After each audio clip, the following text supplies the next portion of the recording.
Good morning, students. Today we are going to continue our chapter of getting to know plants.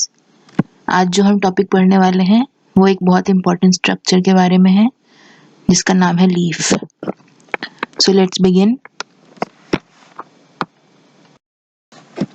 अभी आपको कुछ pictures दिखाई जाएंगी, जैसे कि ये फर्स्ट 2 पिक्चर्स हैं. इसमें आप क्या मुझे बता सकते हैं कि इनमें क्या डिफरेंस है? जी, इनमें सबसे पहला डिफरेंस और सबसे इजी यही दिखता है कि जो फर्स्ट प्लांट है उसमें लीव्स नहीं है और जो सेकंड प्लांट है उसमें लीव्स हैं. फर्स्ट प्लांट एकदम ड्राई हो चुका है, सेकंड जो ट्री है उसमें लीव्स हैं और वो ग्रीन है. इसी तरह अब आपको 4 लीव्स दिखाई गई हैं. इसमें भी आई होप कि आपको कुछ ना कुछ डिफरेंस तो ज़रूर ही दिख रहा होगा. सबसे मेन डिफरेंस तो यही दिख रहा है कि सबकी शेप अलग है, सबकी साइज अलग है, थोड़ा सा कलर भी डिफरेंट है और जो इनके बीच के स्ट्रक्चर्स हैं जो लाइंस जैसी दिख रही हैं आपको वो भी डिफरेंट है. तो इससे हमें ये पता चलता है कि लीफ बहुत सारी टाइप्स के हो सकते हैं. Leaves show a very large amount of variety. अब बात करते हैं कि लीफ होता क्या है, जरा डिटेल में देखें. तो it is also the aerial part of the plant and it is part of the shoot system. हमने पिछले वीडियो में देखा था शूट सिस्टम के जो पार्ट्स थे, stem, leaves, flowers, seeds, fruits. तो और ये भी एक एरियल पार्ट है. एरियल पार्ट मतलब जो हवा में रहता है, खुले स्पेस में है, सॉइल के ऊपर है. और लीफ का जो स्ट्रक्चर होता है उसको 2 तरह से डिवाइड कर देते हैं. फर्स्ट होता है ब्लेड या लैमिना और सेकेंड होता है पेटियोल. लैमिना या ब्लेड वो पार्ट है जो कि सबसे इजीली हमें दिख रहा है, जिससे हम पहचान लेते हैं कि ये एक लीफ है. This is the flat and expanded part, जो चपटा पार्ट है, चौड़ा पार्ट है लीफ का वो, और ये ग्रीन कलर का होता है. और जो पेटियोल है वो क्या है, एक पतली सी डंडी है जिससे कि जो लीफ है वो स्टेम से जुड़ती है. जब हम लीफ को स्टेम से तोड़ते हैं तो जो चीज टूटती है वो ही जाके लीफ से जुड़ रही है और उस जोड़ने वाले पोर्शन को पेटियोल कहते हैं. इसके बाद जो लैमिना है, जो फ्लैट पार्ट है लीफ का, उसके ऊपर हमने पिक्चर्स में देखी कि लाइंस जैसे प्रेजेंट हैं. ये छोटे छोटे लाइंस जो होते हैं इन्हें वेन्स कहते हैं. वेन्स जो होते हैं इनका मेन काम होता है लीफ में न्यूट्रिएंट्स और वाटर पहुंचाना. और लीफ के बीचों बीच एक सबसे मोटी जो वेन दिखती है हमें, वो उसे हम कहते हैं मिडरिब.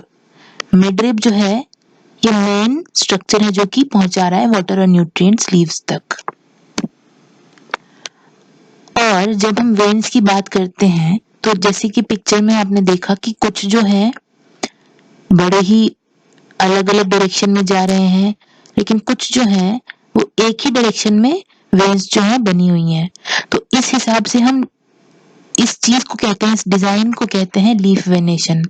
लीफ वेनेशन 2 तरह से हो सकता है, रेटिकुलेट और पैरेलल. इनको डिटेल में हम आगे पढ़ेंगे. अभी इस पिक्चर में हम सारे स्ट्रक्चर देख सकते हैं जो एक ही एक लीफ में पाए जाते हैं. सबसे पहले है एपेक्स मतलब टिप ऑफ द लीफ.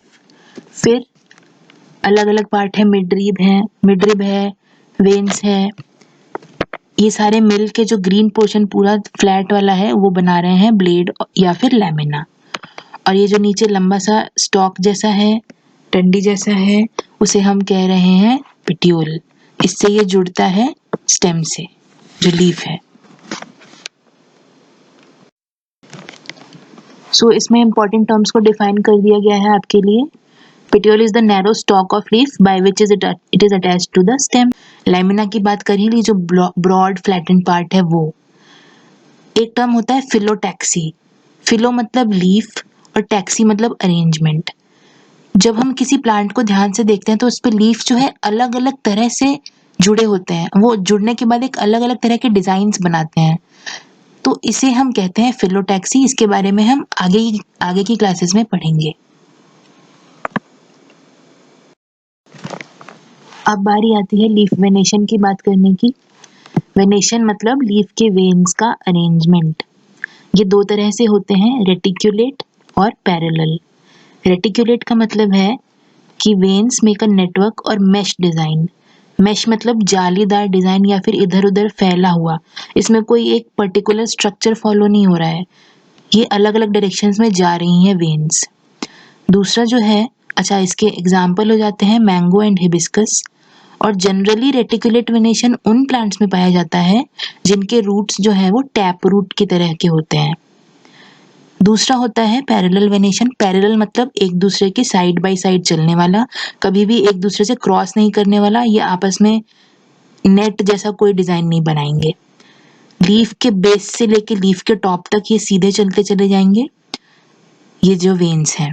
इसके एग्जाम्पल होते हैं बनाना और मेज। और ये जनरली उन प्लांट्स में पाया जाता है जिनका रूट जो है वो फाइब्रस टाइप का होता है। तो इन दो चीजों को, इन दो कोरिलेशंस को याद रखना है कि reticulate leaf and tap root, और दूसरा वाला parallel leaf venation and fibrous root. अब बारी आती है ये सोचने की कि लीफ के फंक्शंस क्या हैं। एक प्लांट को इतने सारे लीव्स की क्या जरूरत है? क्या ऐसा काम है कि बहुत सारे लीव्स मिलके ही कर पा रहे हैं? तो ऐसे बहुत सारे इंपॉर्टेंट काम हैं। जो 3 बहुत इंपॉर्टेंट काम होते हैं लीव के, वो होते हैं फोटोसिंथेसिस, रेस्पिरेशन और ट्रांसपिरेशन।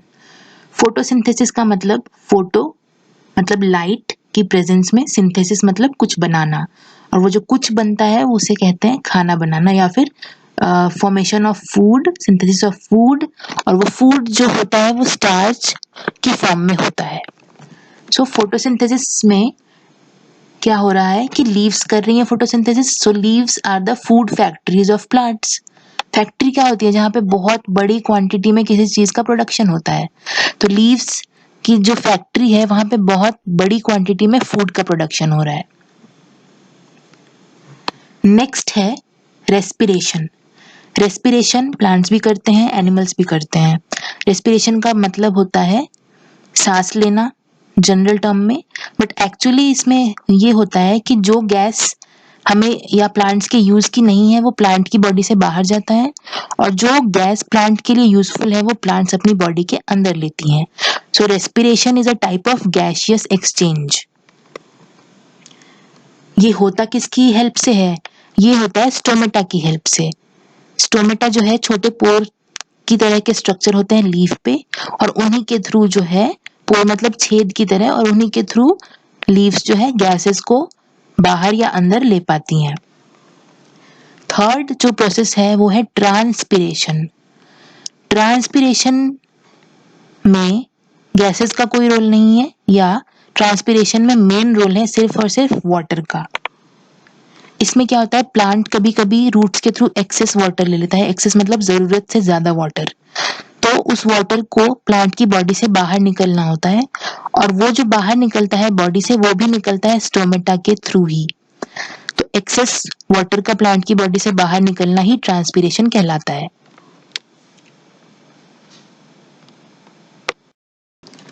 ये जो एक्सेस वाटर है ये स्टोमेटा तक तो वाटर के फॉर्म में आता है, और स्टोमेटा से बाहर जब इसको जाना होता है तो ये इवेपोरेट हो जाता है। इवेपोरेट होना मतलब कि जो वाटर है वो लिक्विड से गैस में कन्वर्ट हो जाता है, और गैसियस फॉर्म ऑफ वाटर जिसे कि वाटर वेपर कहते हैं वो बन के ये उड़ जाता है एटमॉस्फेयर में। तो ये भी बहुत इंपॉर्टेंट है प्लांट के लिए, क्योंकि एक्सेस वाटर नहीं चाहिए प्लांट को, उसे निकालना जरूरी है। अब जो नेक्स्ट आप देखने जा रहे हैं वो 2 वीडियोस हैं जो आपकी बुक में दी हुई हैं। पहले आप इन एक्टिविटीज को बुक्स में ध्यान से पढ़ेंगे, और फिर इस वीडियो को देख के अच्छे से समझेंगे कि क्या बताना चाह रहे हैं ये। पहले में आपको दिखाया गया है फोटोसिंथेसिस के बाद लीफ में क्या होता है। लीफ जो खाना बनाता है, स्टार्च बनाता है, उसको टेस्ट किया गया है लीफ में कि भाई लीफ में स्टार्च है कि नहीं है, कि हम ऐसे ही कह रहे हैं कि लीफ बना रहा है स्टार्च। तो स्टार्च का टेस्ट होता है आयोडीन से। हमने फूड वाले चैप्टर में भी पढ़ा था कि जब स्टार्च प्रेजेंट होगा तो आयोडीन जब इस पे डालेंगे उस चीज पे तो वो येलो से ब्लू ब्लैक कलर हो जाएगा। तो अगर हमारा लीफ भी ब्लू ब्लैक कलर का हो गया मतलब लीफ में स्टार्च है, और स्टार्च है मतलब लीफ ने ही वो स्टार्च बनाया है। तो इससे प्रूव हो जाता है कि प्लांट की लीफ ने ही फोटोसिंथेसिस किया। नेक्स्ट जो वीडियो है उसमें आपको दिखाया गया है ट्रांसपिरेशन। इसमें जब हम एक पॉलीथीन को क्लिप कर देंगे लीव्स के ऊपर तो कुछ घंटों के बाद देखा जाएगा कि उस पॉलीथीन में वाटर कलेक्ट हो गया है। तो ऑब्वियसली वो वाटर जो है वो आया है प्लांट से। प्लांट्स ने ट्रांसपिरेशन किया और जो एक्सेस वाटर है वो प्लांट की बॉडी से बाहर आया और उस पॉलीथीन में कलेक्ट हो गया। So look at these videos very carefully. Do you know that leaves of plants produce glucose through photosynthesis?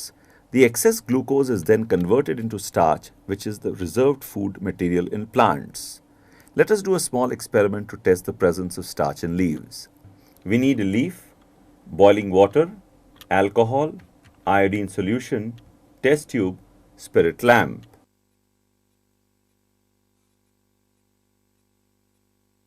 Take a leaf from a plant that has been exposed to sunlight for several hours. Place the leaf in boiling water. This will kill the leaf, disrupt the cell membrane, and soften the cell walls, allowing the iodine to enter the cells and react. Now put the leaf in a test tube and cover it with alcohol.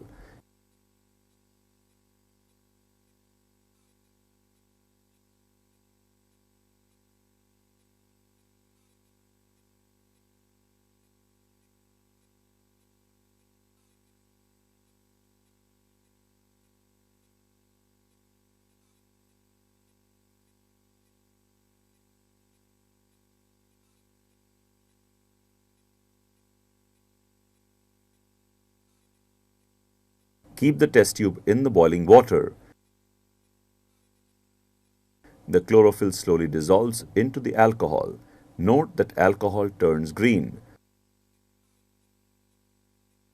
Removal of chlorophyll will help us observe the color change of iodine clearly.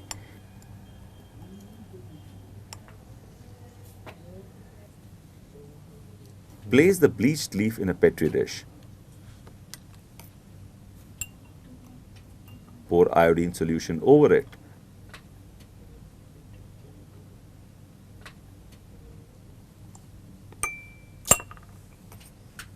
Note the color of the leaf. It changes to dark green. This is because iodine combines with starch present in the leaf and forms a violet-colored complex. This shows that starch is present in leaves. Bearded Science Guy here, and today we're going to do an experiment about leaf transpiration.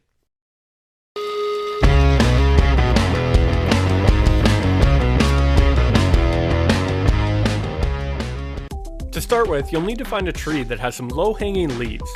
I chose the maple tree in my front yard. Now take a freezer bag and put it over 4 or 5 of the leaves. After that, close the top of the freezer bag as much as you can. You want the top to be almost airtight, so use a piece of duct tape to seal around where the twig goes into the bag. At this point, it's time to leave the experiment for 2 to 3 days, and then come back and see what happened. You'll notice there are drops of condensation around where the leaves are, and then at the bottom of the bag, there's a bunch of water. The water is taken up by the roots of the plant and transported to the leaves, where it leaves the plant as water vapor. What we're doing is collecting that water vapor and allowing it to condense back into a liquid. You can also visualize water being transported through a leaf by placing it in a test tube of red food coloring and then watching where the leaf changes colors. Thanks for watching Bearded Science Guy. If you enjoyed this video, share it with friends, and don't forget to check out some of our others on YouTube and Facebook.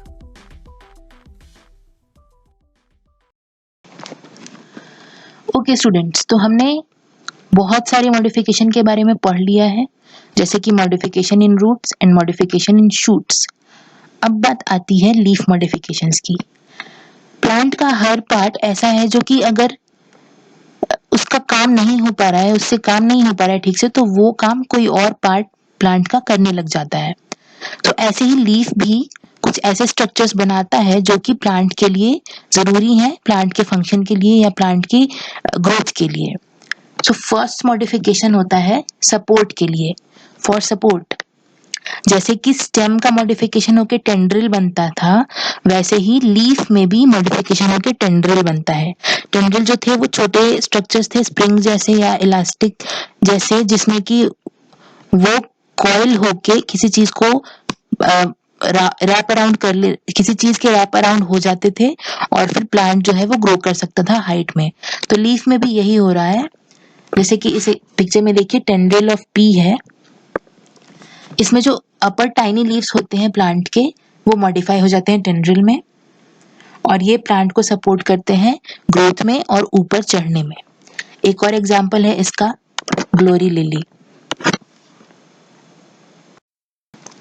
Second modification of leaf is into spines.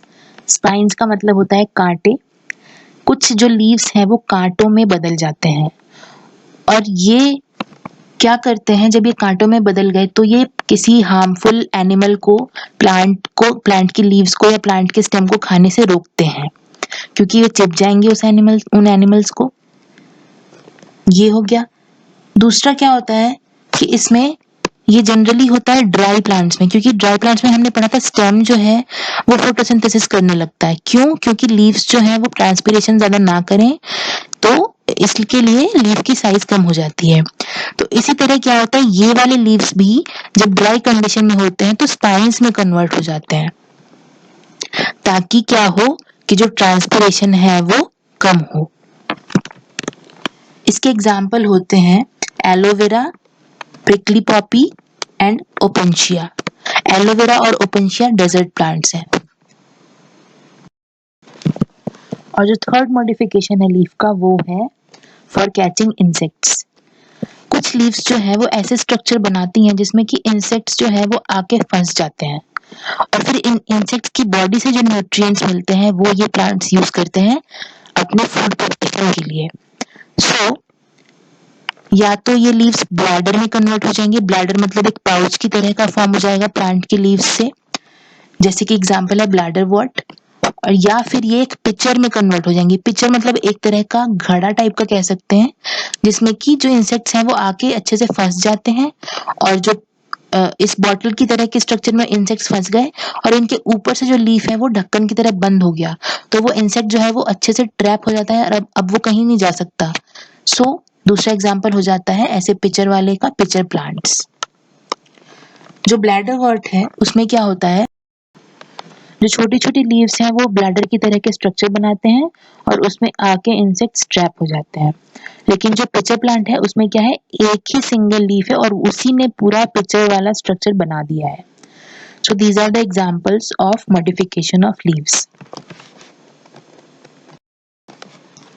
तो आज के topic के लिए इतना ही था students. Thank you all of you and stay safe.